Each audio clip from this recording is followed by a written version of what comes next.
할렐루야. 6월 첫 주일 우리 새생명 비전교회 주일 예배에 오신 모든 분들을 주님의 이름으로 축복하고 환영합니다. 우리 먼저 기도로 나아가도록 하겠습니다. 아버지 하나님 감사드립니다. 오늘 또 주님의 말씀을 사모해서 주님의 은혜를 사모해서 이곳에 오신 우리 모든 성도님들 축복하여 주시고 은혜 베풀어 주시옵소서. 오늘 찬양 가운데, 말씀 가운데, 기도 가운데 우리 모두를 만나 주시고 주님의 뜻을 온전히 우리가 깨달을 수 있도록 밝혀 보여주시옵소서. 예수님의 이름으로 기도드렸사옵니다. 아멘. 네, 오늘 주일 예배 오신 여러분들 한 분 한 분을 진심으로 축복하고 환영합니다. 저희 오늘 한번 좌우를 바라보시면서 이렇게 인사했으면 좋겠습니다. 참 잘 오셨습니다.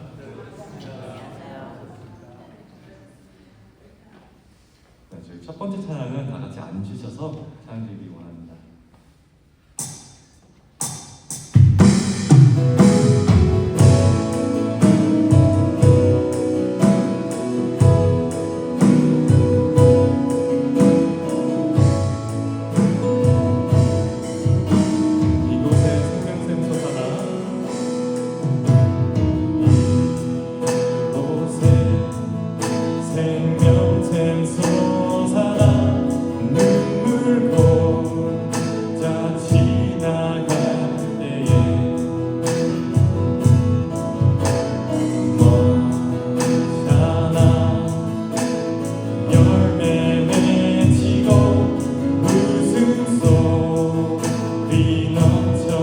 다시 한번 고백드리기 원합니다. 이곳에 생명샘 솟아나,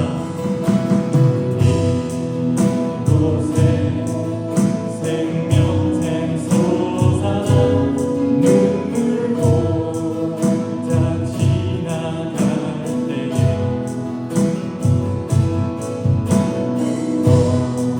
언제나 열매 맺히고 웃음소리 저희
큰 마음으로 박수 치면서 찬양을 원합니다.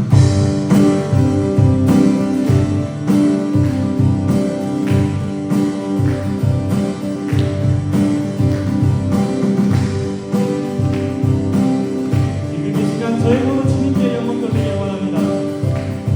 제 이름 높이며 주의 이름 높이며 주를 찬양하나이다. 나를 구하러 오신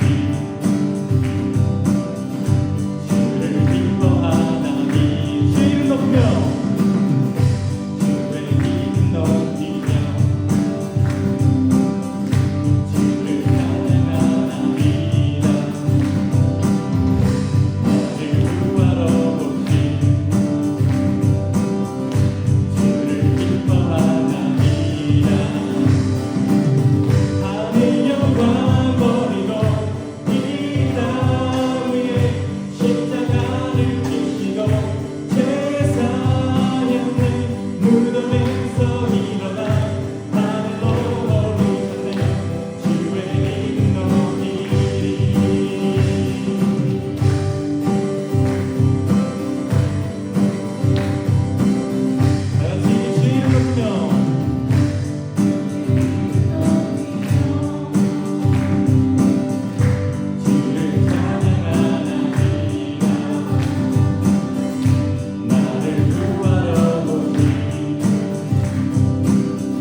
이번 마지막 찬양은 저희가 이번 수양회에서 부를 찬양인데요. 아마 처음 들어보셨을 거지만 다 같이 따라 불렀으면 좋겠습니다.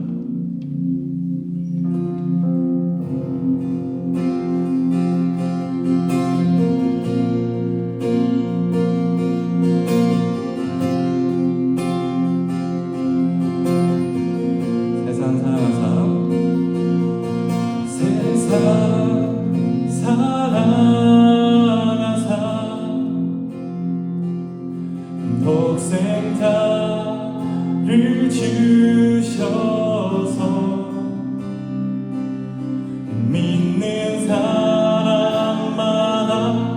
멸망치 않고 영생을 얻게 하셨네. 십자가 의지하리.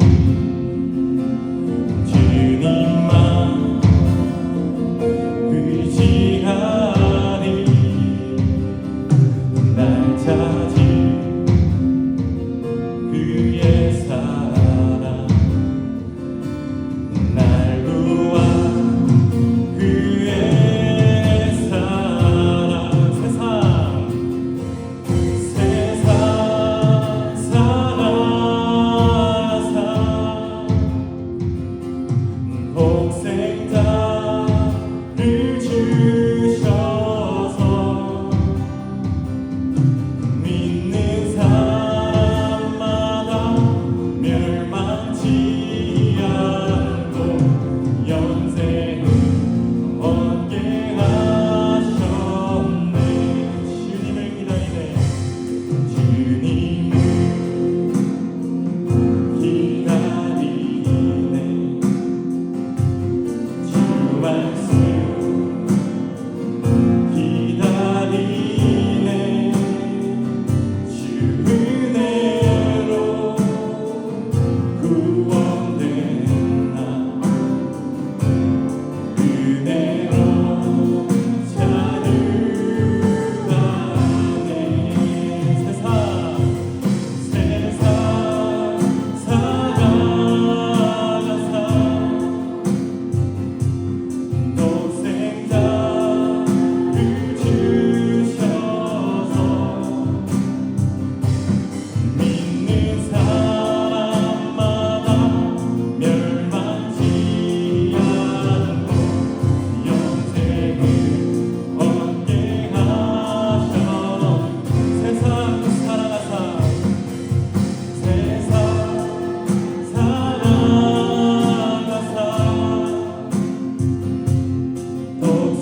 독생자를 주셔서 믿는 사람마다 멸망치 않고 영생을 얻게 하셨네. 주의 보혈로 나는 자유해. 주 이름 영광 위하여 오직 주님께 모두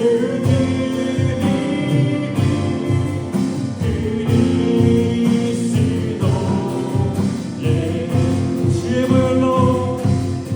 주의 보혈로 나는 자유해. 주 이름 영광 위하여 오직 주님께 모두 드리는 그리스도. 세상 살아가사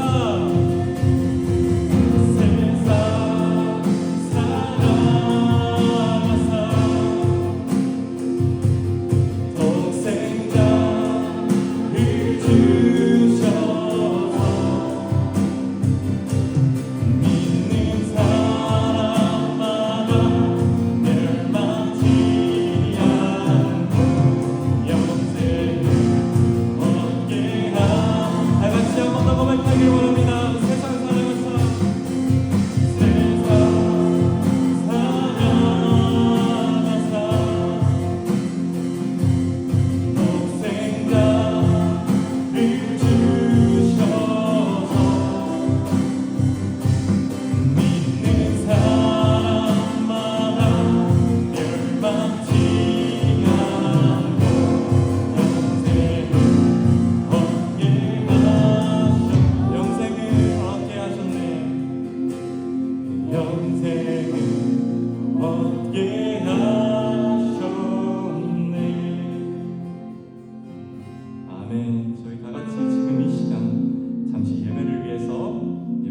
인도하실 목사님을 위해서 잠시 기도하는 시간 가졌으면 좋겠습니다.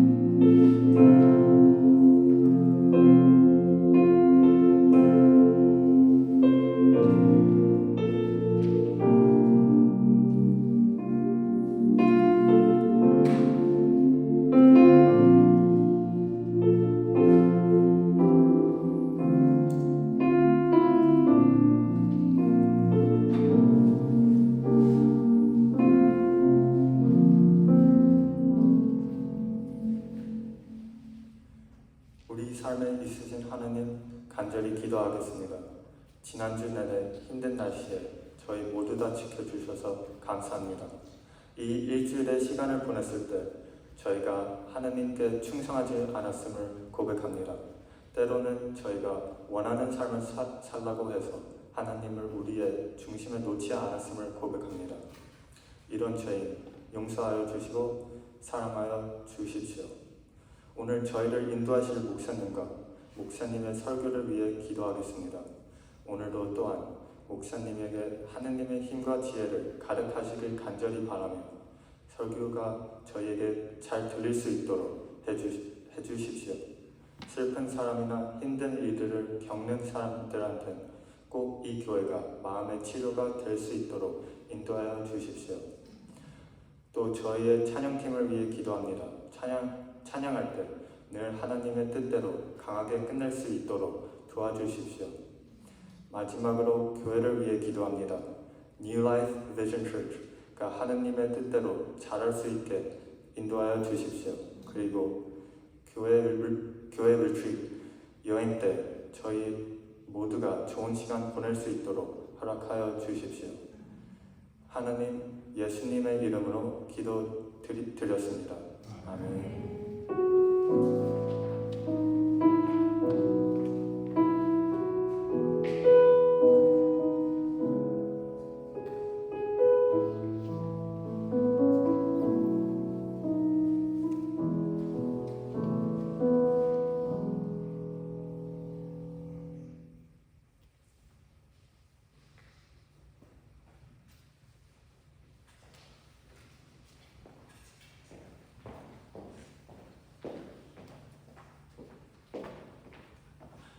제가 좀 늦게 나왔죠? 오늘 약속된 거 본래 대표 기도가 끝나면 우리 수련회 홍보 영상을 보려고 했었는데 우리 지금 볼 수 있나요? 홍보 영상? 네.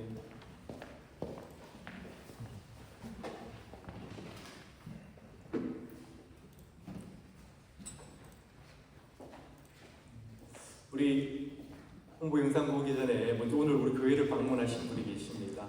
우리 양덕성, 양영애 성도님 두 분 일어나 주시면 우리 환영하도록 하겠습니다. 반갑습니다. 환영합니다. 그리고 오늘 많은 분들이 예배를 못 오셨는데 또 하나님께서 귀한 분들을 보내주셨습니다. 우리 홍보 영상을 함께 보도록 하겠습니다.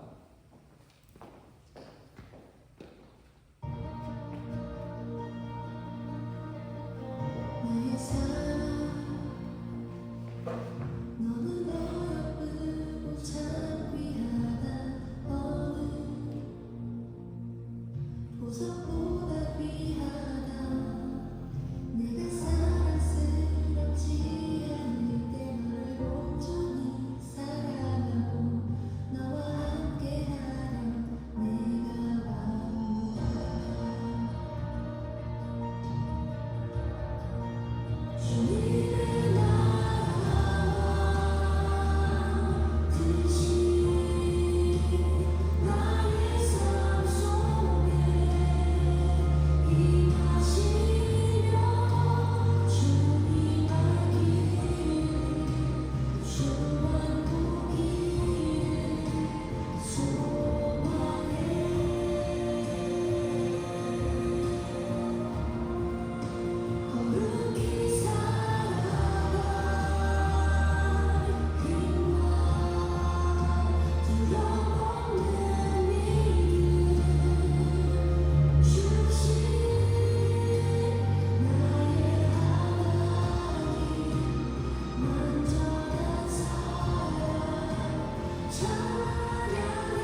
제가 눈치 없이 좀 일찍 나왔습니다.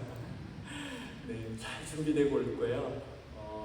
우리 오늘 이 자리에는 우리 손님들 많이 못 오셨는데 많은 분들이 참석하는 걸로 이렇게 되고 있습니다. 근데 물론 여러분 궁금하시죠? 우리 참가하는데 우리 수련회 참가비가 얼마나 될지. 네. 그런데 저희가 본래는 계획은 교회에서 50%를 지원해 드리는 걸로 그렇게 썼습니다. 그래서 우리 한 분당 우리 55불을 그렇게 받는 것으로 책정했었는데요. 하나님께서 마음에 감동을 주셔서 안 받는 걸로 그렇게 했습니다. 그래서 은혜 주시는 만큼, 은혜 받으시는 만큼 수련회를 위해서, 교회를 위해서 헌금해 주시면 되겠습니다. 그런데 우리 외부에서 오시는 분들은 받도록 하겠습니다. 6월 9일 우리 수련회 장소에서 있는데요. 침례식이 있습니다. 오늘 침례를 원하시는 분들은 말씀해 주시면 감사하겠습니다.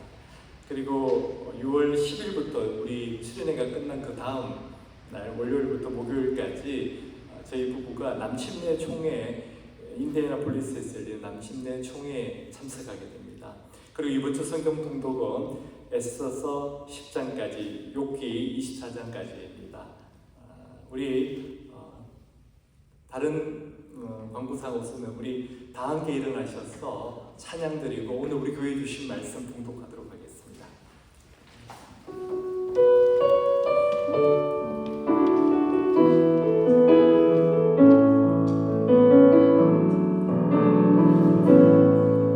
하늘의 문을 여소서 이곳을 주목하소서 주를 향한 노래가 꺼지지 않으니 하늘을 열고 오소서 이곳에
사도행전 10장 9절로부터 23절 말씀입니다. 사도행전 10장 9절에서 23절 말씀입니다. 우리 한 목소리로 봉독하도록 하겠습니다. 이튿날 그들이 길을 가다가 그 성에 가까이 갔을 그때에 베드로가 기도하려고 지붕에 올라가니 그 시각은 제6시더라. 그가 시장하여 먹고자 하매 사람들이 준비할 때에 황홀한 중에 하늘이 열리며 한 그릇이 내려오는 것을 보니 큰 보자기 같고 네 개를 내어 땅에 들이웠더라.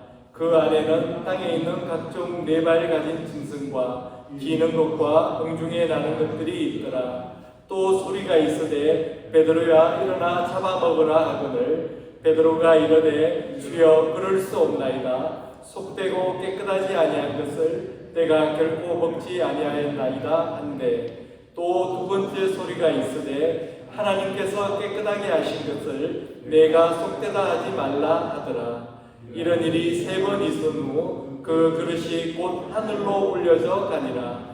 베드로가 본 바 환상이 무슨 뜻인지 속으로 의아해 하더니 마침 고넬료가 보낸 사람들이 시몬의 집을 찾아 문 밖에 서서 불러 묻되 베드로라 하는 시몬이 여기 유숙하느냐 하거늘 베드로가 그 환상에 대하여 생각할 때에 성령께서 그에게 말씀하시되 두 사람이 너를 찾으니 일어나 내려가 의심하지 말고 함께 가라. 내가 그들을 보내었느니라 하시니 베드로가 내려가 그 사람들을 보고 이르되 내가 곧 너희가 찾는 사람인데 너희가 무슨 일로 왔느냐. 그들이 대답하되 백부장 고넬료는 의인이요 하나님을 경외하는 사람이라.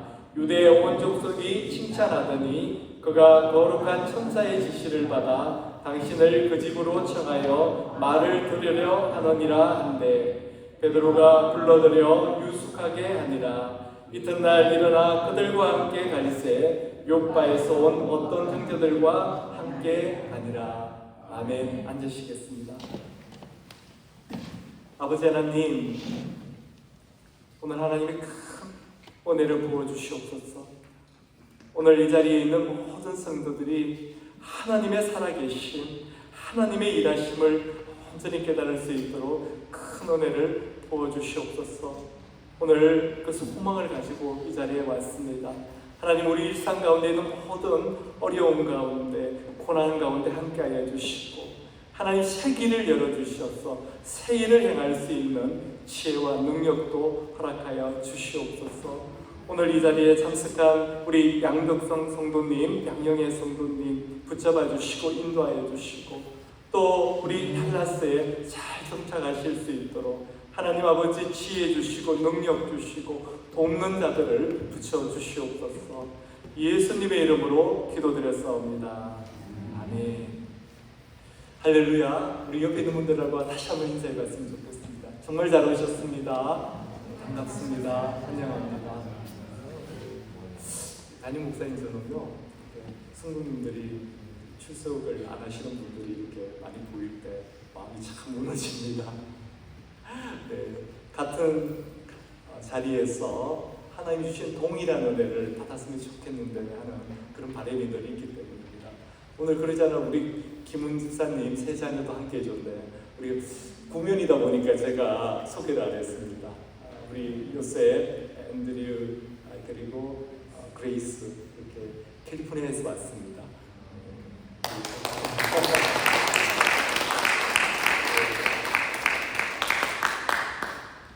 저희도 캘리포니아에서 왔습니다.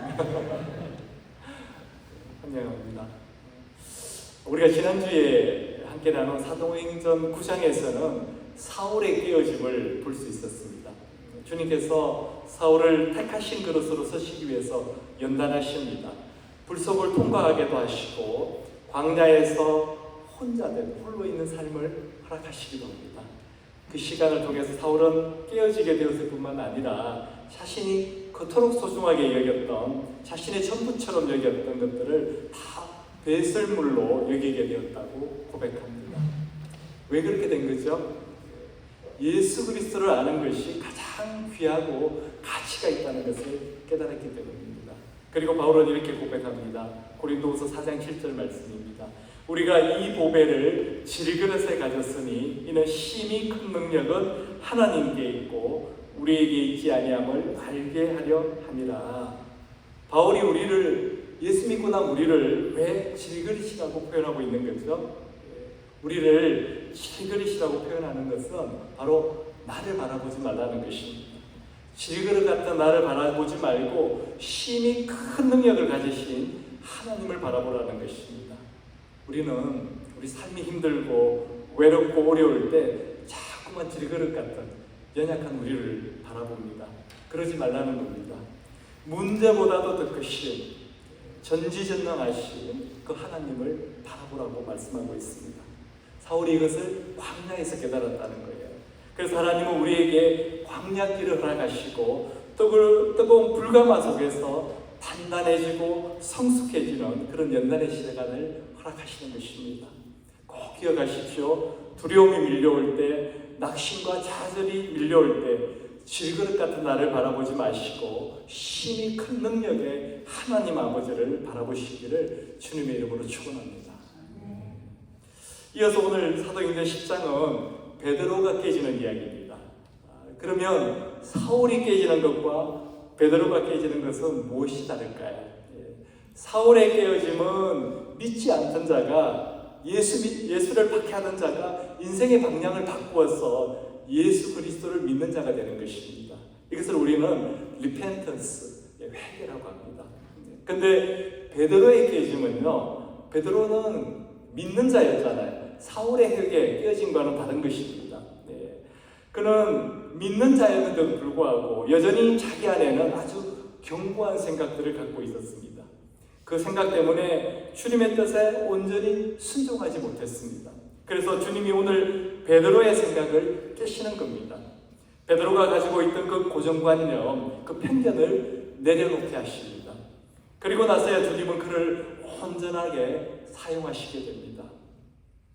이미 우리는 사울의 깨어짐, 사울의 회개가 얼마나 귀한 것이라는 것을 압니다. 기독교 역사를 통해서 사도 바울의 공헌은 이루 말할 수 없이 많기 때문입니다.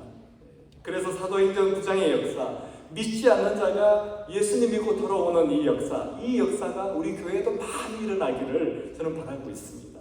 그러나 이미 예수님을 나의 주님이라고 믿고 있긴 하지만 내 생각, 내 자아가 너무 강해서 나를 통해서 이 땅에 하나님의 뜻이 온전히 이루어지는데 걸림돌이 된다면 오늘 사도행전 10장 말씀을 통해서 주시는 이 베드로의 깨어짐이 나를 변화시키는, 내가 깨어지는 은혜의 시간이 되기를 주님의 이름으로 축원합니다.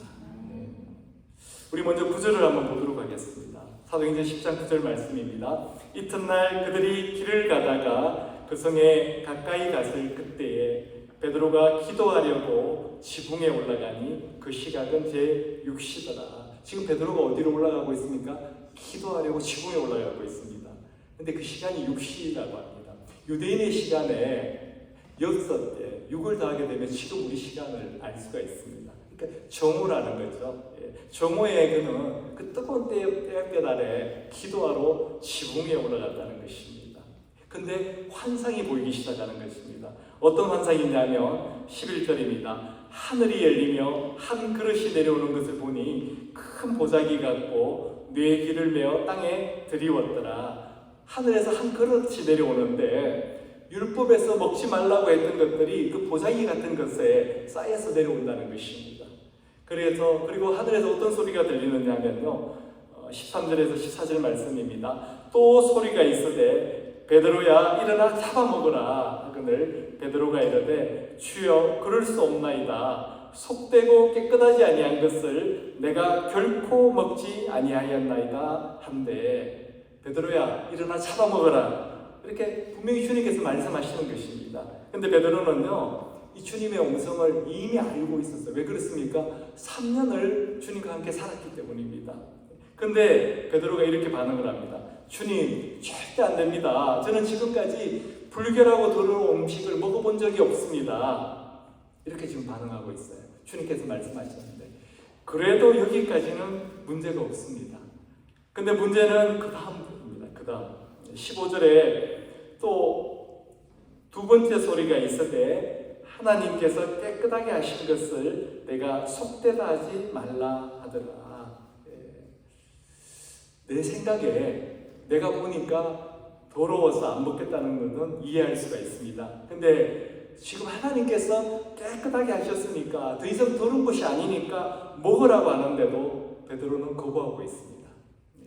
16절을 보니까 이런 일이 3번이나 일어나게 됩니다. 먹어라, 못 먹겠습니다. 하나님께서 깨끗게 하셨으니까 먹어라, 그래도 못 먹겠습니다. 이것을 3번이나 반복하는 거죠. 10장 전체를 읽어보면 아시겠지만 이것은 하나님께서 이방인 고넬료를 구원하시기 위해서 베드로를 고넬료에게 보내시는 이야기입니다. 가라, 못 갑니다.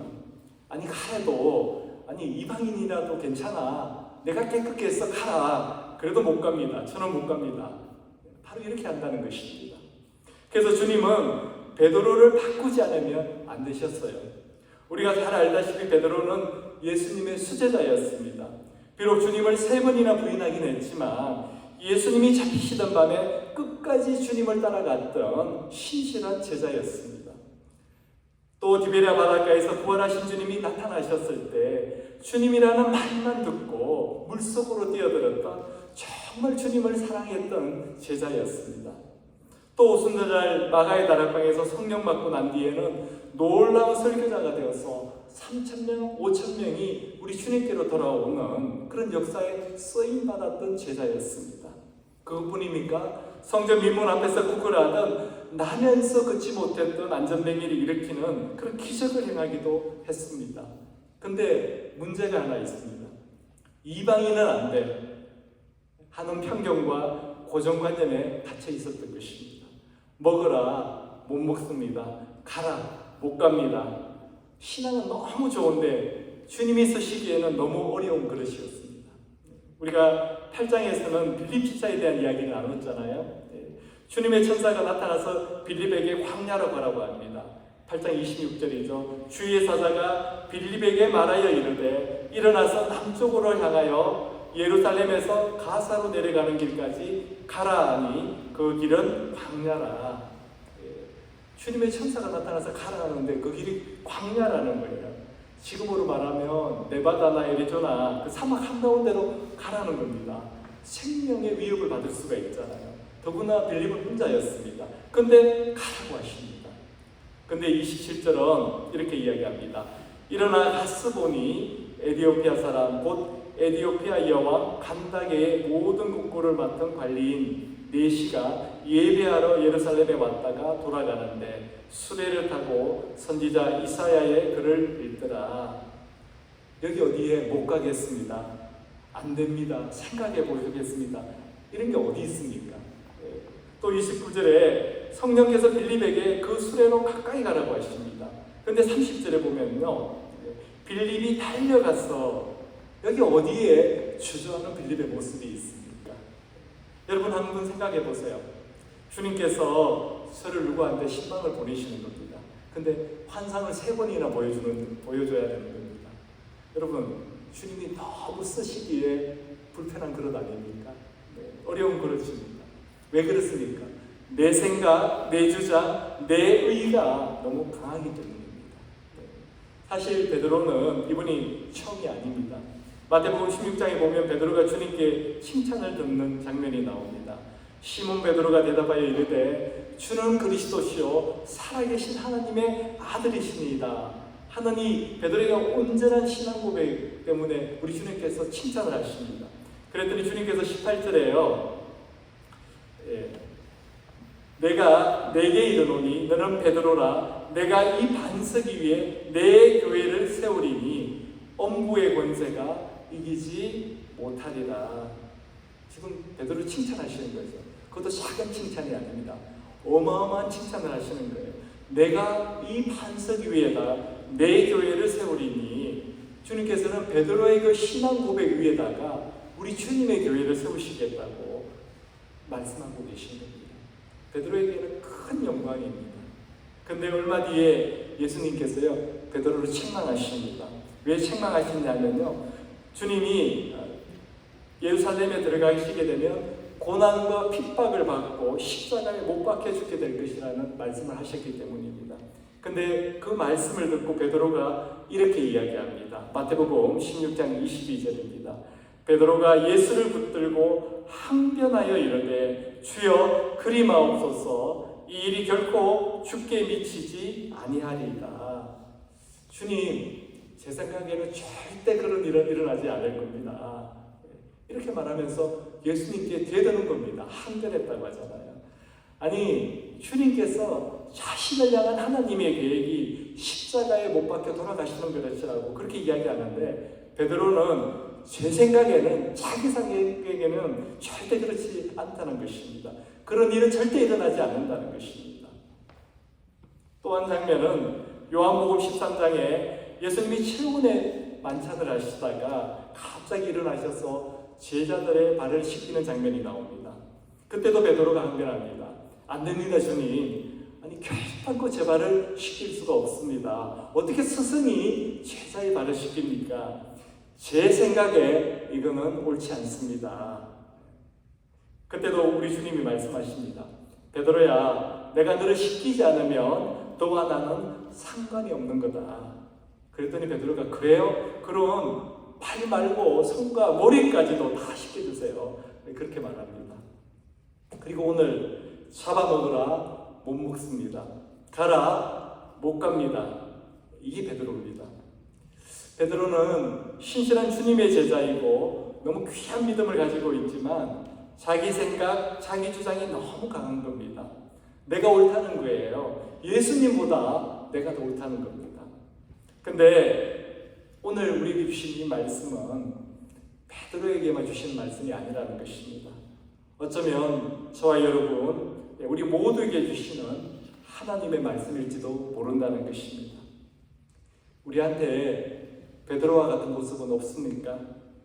믿음도 있어요. 헌신도 합니다. 무엇보다도 주님께 신실합니다. 하나님의 은혜가 무엇인지도 우리는 알고 있습니다. 그런데 베드로처럼 내 생각에는 이게 옳은데, 내가 보기에는 이게 맞는데, 이렇게 자기 주장이, 자기 의가 너무 강하지는 않습니까?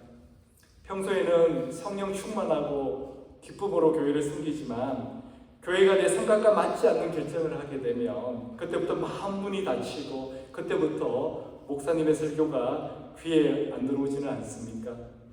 그렇다면 오늘 이 말씀은 나에게 주시는 우리 주님의 음성으로 들으셔야 합니다. 오늘 베드로의 모습을 통해서 나의 모습을 보는 은혜가 우리 모두에게 있기를 주님의 이름으로 축원합니다. 예수 믿지 않고 예수 믿는 자를 박해하던 사울만 변해야 하는 것이 아니라 믿지만 내 고집, 내 생각, 내 뜻, 내 계획이 이것이 너무나 중요하기 때문에 내가 주님의 일하심에 걸림돌이 될 수 있다는 것입니다. 그것을 우리가 깨달아야 된다는 것입니다. 그렇다면 주님께서 나를 깨뜨려 주시는 것이, 베드로처럼 나를 깨뜨려 주시는 것이 은혜라는 것입니다. 여러분이 죄를 영어로 뭐라고 하죠? 신이라고 합니다.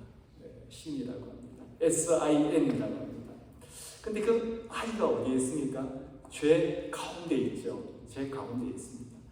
죄의 중심에는 언제나 내가 있다는 것입니다. 내 주장, 내 의가 나를 죄 가운데 서게 하는 것입니다. 그래서 주님께서 내 생각, 내 주장, 내 의를 깨뜨리시는 것이 은혜라는 것입니다. 가끔, 정말 아주 가끔 설교가 끝나면 목사님 오늘 은혜 받았습니다 하는 분이 계십니다. 저는 없는 줄 알았는데 우리 교회도 그런 분이 계시더라고요. 그때 제 마음이 어떨 것 같습니까? 겉으로는 다 표현 못하지만 속으로 무척 기쁩니다. 너무 감사한 거예요. 왜냐하면 제가 제 부족함을 알잖아요. 근데도 그 부족함을 아시고도 저를 인커리지 시켜주시기 위해서 목사님 은혜 받았습니다 할 때요, 저는 너무 기분이 좋습니다. 그리고 저는 그런 우리 교회가 또 너무 감사합니다. 근데 은혜가 안 되실 때도 있잖아요. 그렇죠? 특히 언제 그렇습니까? 내 생각과 다를 때 그렇습니다. 동의가 안 되는 말씀을 선포할 때 그렇습니다. 그렇지 않습니까? 어떻게 그렇게 내 생각과 똑같은 말씀을 하시지? 이럴 때는 은혜 받았습니다. 맞습니다. 그것도 은혜 받은 거죠. 그러나 진짜 은혜는요, 내 생각과 다른 하나님의 말씀이 선포될 때, 그래서 내 생각과 하나님의 말씀이 충돌할 때, 그럼에도 불구하고 그 말씀을 아멘으로 받아들일 때, 그게 진짜 은혜라는 것입니다. 혹시 오늘 설교가 동의가 안 되고 비애그쳐진다면 바로 오늘이 진짜 은혜 받을 시간이라는 것입니다. 예배 중에도 영적 싸움이 있다는 거 여러분 아십니까? 예배 중에 왜 예배를 방해할까요? 우리가 예배 드리는 걸 방해하니까요. 오늘 선포되는 이 말씀이 나에게 꼭 필요한 말씀이기 때문에 그렇습니다. 그래서 동의가 되어도 은혜지만 동의가 되지 않더라도 내 생각과 다르더라도 하나님의 말씀으로 아멘으로 받는다면 그것이 더 큰 은혜가 된다는 것입니다. 우리는 사도행전을 1장부터 살펴보고 있는데요. 지금 복음이 어디까지 전해진 거죠? 사도행전의 요절이라고 할 수 있는 1장 8절에 이렇게 말씀합니다. 오직 성령이 너희에게 임하시면 너희가 권능을 받고 예루살렘과 온 유대와 사마리아와 땅끝까지 이르러 내 증인이 되리라 하시니라. 지금 복음은요, 우리 지금 사도행전 10장 말씀 우리 나누고 있지 않습니까? 온 유대와 사마리아까지는 전진했습니다. 8장 말씀에서 빌립이 사마리아의 복음을 전했지 않습니까? 이제 남은 곳은 땅끝입니다. 땅끝. 그래서 오늘 주님이 베드로에게, 이방인 고넬료에게 복음을 전하라고 말씀하시는 것입니다. 땅끝으로 가라는 것이죠. 사도행전 10장 1절과 2절 말씀입니다. 가이사라에 고넬료라는 사람이 있으니 이달리아 부대라 하는 군대의 백부장이라. 그가 경건하여 온 지방과 더불어 하나님을 경외하며 백성을 한이 구제하고 하나님께 항상 기도하더니, 고넬료가 누구라고요? 이달리아 부대, 이탈리아 부대의 백부장이라고 합니다. 로마 군대의 장교입니다. 근데 그는 하나님을 경외하고 항상 하나님께 기도했다는 것입니다. 여러분, 그러면 구원받은 자입니까? 우리 남편은요, 정말 성실해요. 착해요. 법 없이도 살 사람이에요. 하나님이 계시는 것도 알아요. 근데 아직 예수님을 믿은 적은 없어요. 아직 구원받지 못했습니다. 그렇죠? 여기서 하나님을 경외한 자, 가 피어러라는 것은요, 구원받은 자가 아니라 이방인인데도 유대교를 믿는 사람을 가 피어러, 하나님을 경외하는 자라고 그렇게 이야기합니다. 고넬료는 아직 땅끝입니다. 땅끝. 그래서 오늘 베드로를 깨뜨리시는 거예요.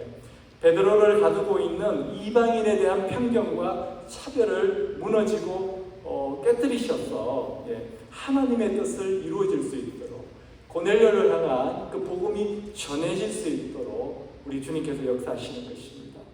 베드로의 생각이 부서지고 베드로의 고집이 부서져야 베드로의 인생 가운데 주님께서 택하신 것으로 온전히 쓰임받게 되는 것입니다. 5월에는 성경 통독하시는 분들 명단이 주보에 올라오던데 아직 집계가 안 된 거죠. 포기하지 마시기 바랍니다. 끝까지 한번 성경을 통독해 보시기를 바랍니다. 우리가 성경을 읽을 때 내가 원하지 않는 말씀을 보게 되지 않습니까? 내가 통해할 수 없는 그런 말씀을 우리가 보게 됩니다. 그 말씀을 통해서 우리 하나님은요, 내가 원하지 않는 삶을 우리에게 요구하실 수도 있습니다. 그렇지 않습니까? 보통 성경 읽다가 감동이 되면 우리 어떡합니까? 줄치잖아요. 그 다음에 포스트잇 막 붙이잖아요. 내가 깨달은 거 막 써놓잖아요. 그런 데가 많습니까? 그렇지 않은 데가 많습니까? 그렇지 않은 데가 훨씬 많지 않습니까?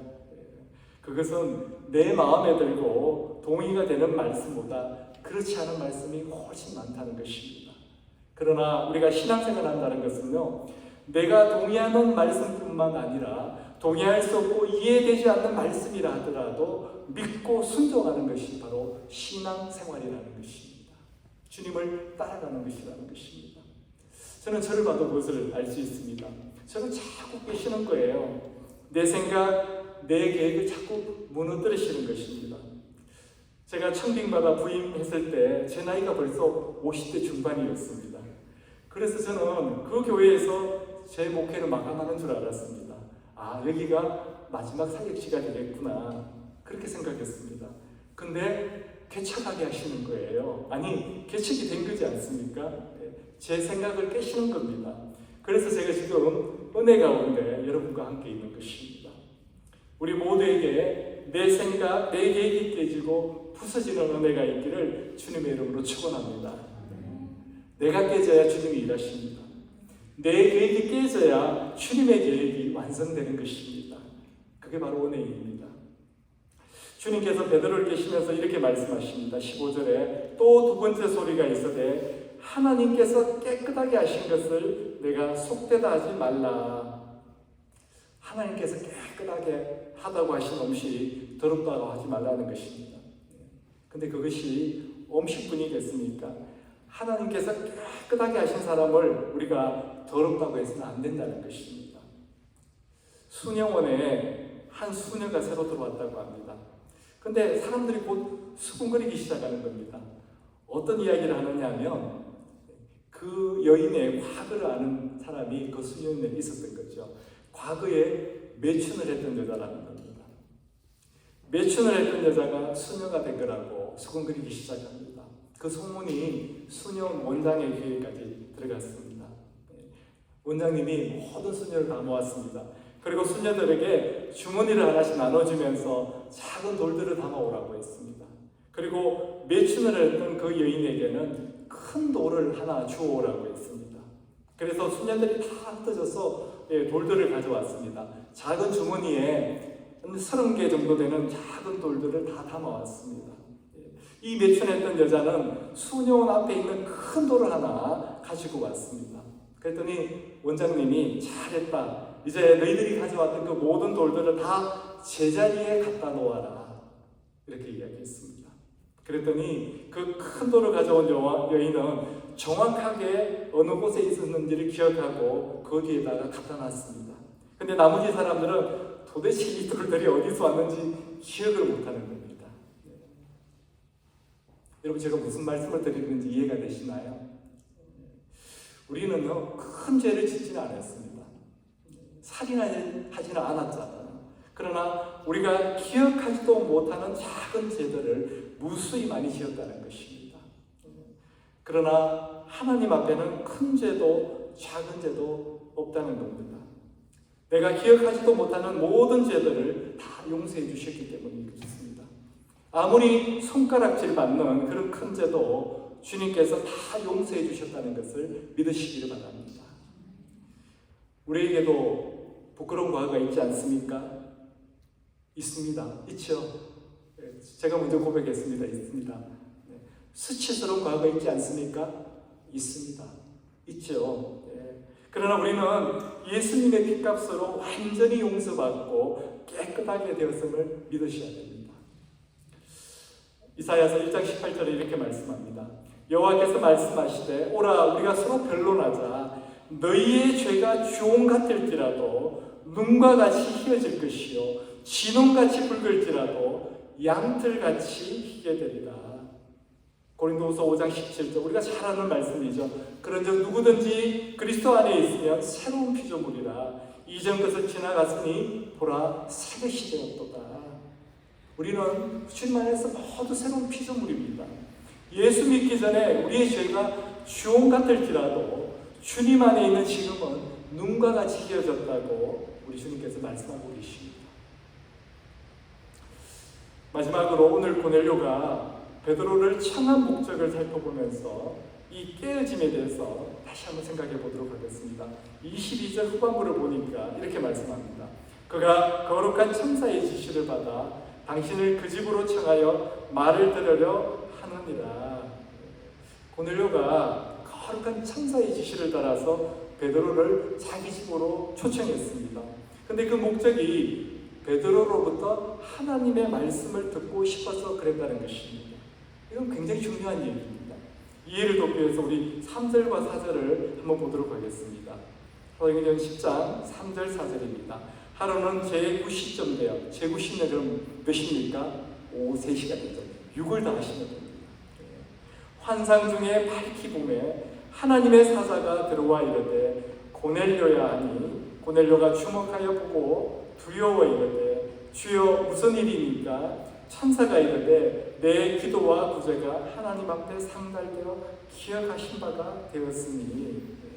이미 고넬료는 환상 중에 하나님의 사자 천사를 만났습니다. 신기한 체험을 한 거죠. 우리 중에 이런 체험하신 분 계십니까? 안 계시죠. 근데 고넬료는 신기한 체험을 했습니다. 이 신기한 체험을 한 고넬료가 그 다음에 가장 하기를 원했던 것이 바로 베드로를 초청해서 하나님의 말씀을 듣는 거였습니다. 여러분, 앞에서 제가 말씀드렸지만 고넬료는요 이탈리아 부대의 백부장입니다. 로마 군대의 장교입니다. 엘리트입니다.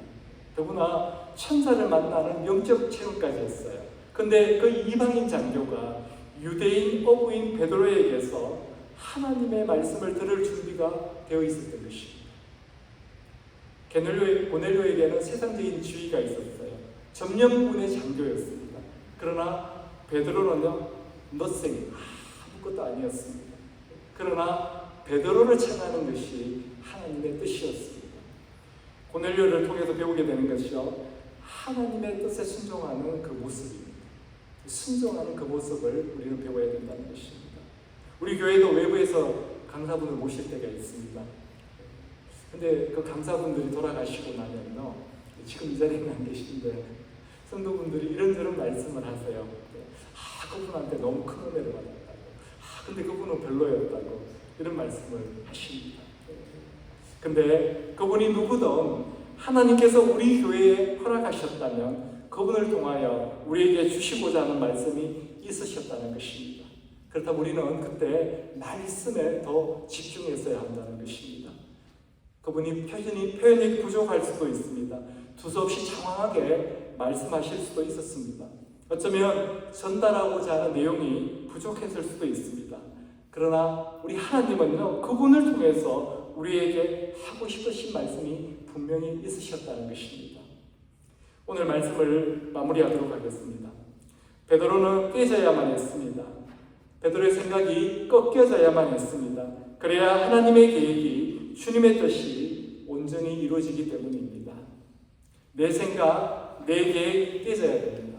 주님은 우리를 통해서 하나님의 뜻을 이루어 가시기 위해서 우리를 깨뜨리시는 것입니다. 아픕니다. 힘듭니다. 섭섭하죠. 그러나 내가 깨지는 것이 하나님의 뜻이라는 것입니다. 왜냐하면 그것이 우리에게 은혜이기 때문에 그렇습니다. 고넬료처럼 하나님의 말씀에 겸손하게 순종하는 모습이 우리 모두에게 있기를 주님의 이름으로 축원합니다.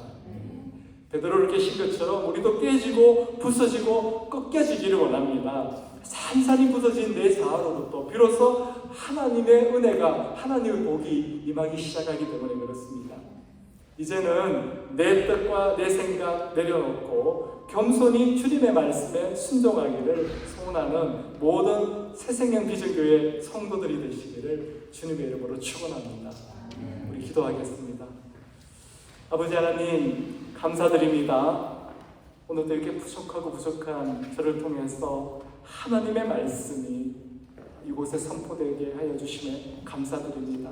하나님 아버지, 저는 부족하지만 우리 주님은 완전하십니다. 이 말씀이 온전히 오늘에게는 우리 모두의 심령 가운데 울림이 되어서 감동을 주셔서 하나님 이 말씀 붙들고 한 주간 살아가는 우리 모두가 될 수 있도록 주님 은혜 베풀어 주시옵소서. 예수님의 이름으로 기도드렸사옵니다. 아멘. 오늘 우리 말씀 생각하면서 이 찬양 올려드리기를 원합니다.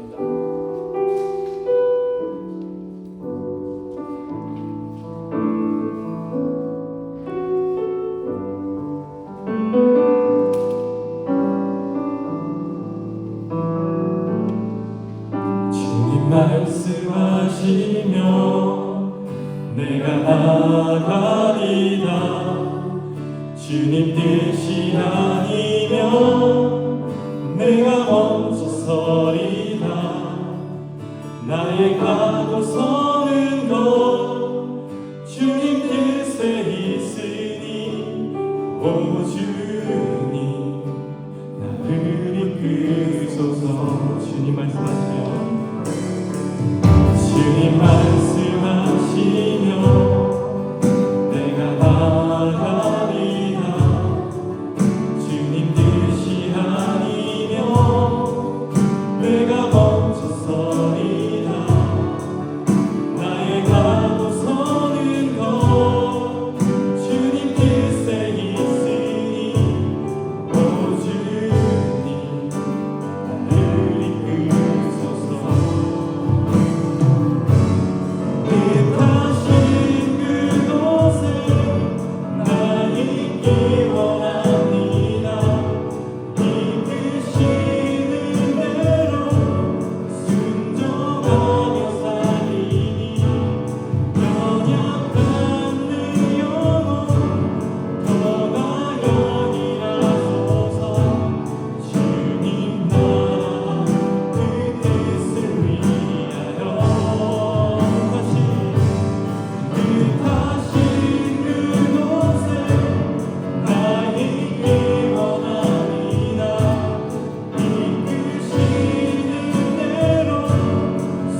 주님을 따라간다고 하면서도 아직 베드로처럼 내 안에 깨지지 않는 모습이 있는지 우리 한번 살펴보시기를 바랍니다. 여전히 내 주장, 내 생각, 내 의 때문에 나를 통해서 역사하시는 하나님의 뜻, 하나님의 계획이 방해받고 있다면 오늘 그 모든 것을 깨게 하시는 우리 주님의 뜻에 순종하시기를 바랍니다. 우리 한번 내 안에 있는 이 순종하지 못하는 모습, 내 의, 내 계획이 되어지기를 간절히 기도하도록 하겠습니다. 살아계신 하나님 아버지 감사합니다. 여전히 내 안에 있는 주님의 뜻에 온전히 순종하지 못하는 아버지 하나님 내 자아가 있습니다. 내 주장이 있습니다. 내 계획이 있습니다. 내 하나님 아버지 내 모든 것을 하나님 아버지 모든 것을 깨어주시고 부서지게 하여 주시옵소서. 그래서 주님 앞에 주님의 말씀하고 순종하여 우리가 되도록 하여 주시옵소서. 나를 통해서 우리를 통해서 하나님의 뜻이 하나님의 계획이 온전히 있다고 하는데 우리 가정과 이루어질 수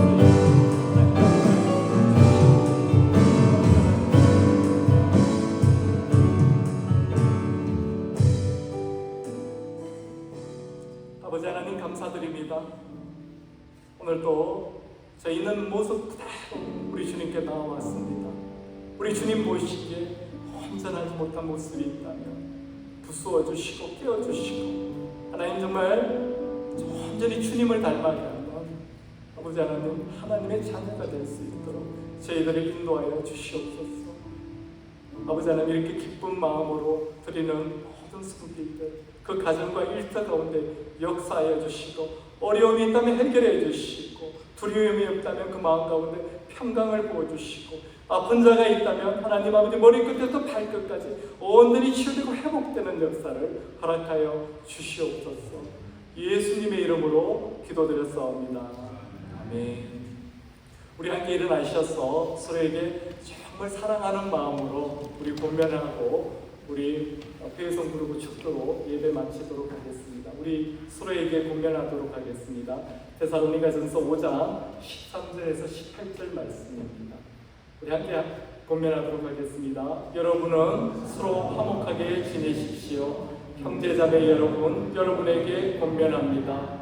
무질서하게 사는 사람을 훈계하고 마음이 약한 사람을 격려하고 힘이 없는 사람을 도와주고 모든 사람에게 오래 참으십시오. 아무도 악으로 악을 갚지 말고 도리어 서로에게 모든 사람에게 항상 좋은 일을 하려고 애쓰십시오. 항상 기뻐하십시오. 끊임없이 기도하십시오. 모든 일에 감사하십시오.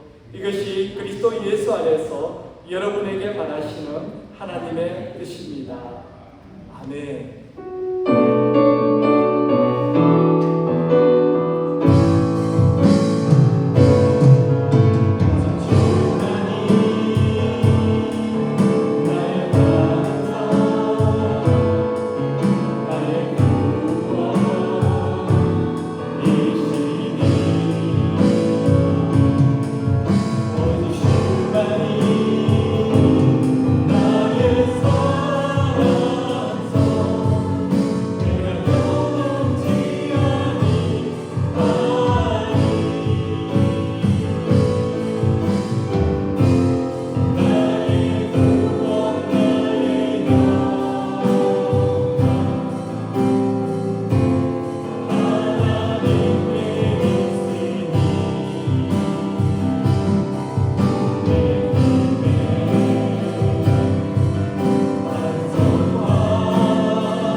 사랑과 크신 은혜와 하나님 아버지의 놀라우신 사랑과 성령의 교통하심 오늘 이 자리에 있는 모든 성도들 머리 위에 영원히 함께하기를 주님의 이름으로 축원하옵나이다.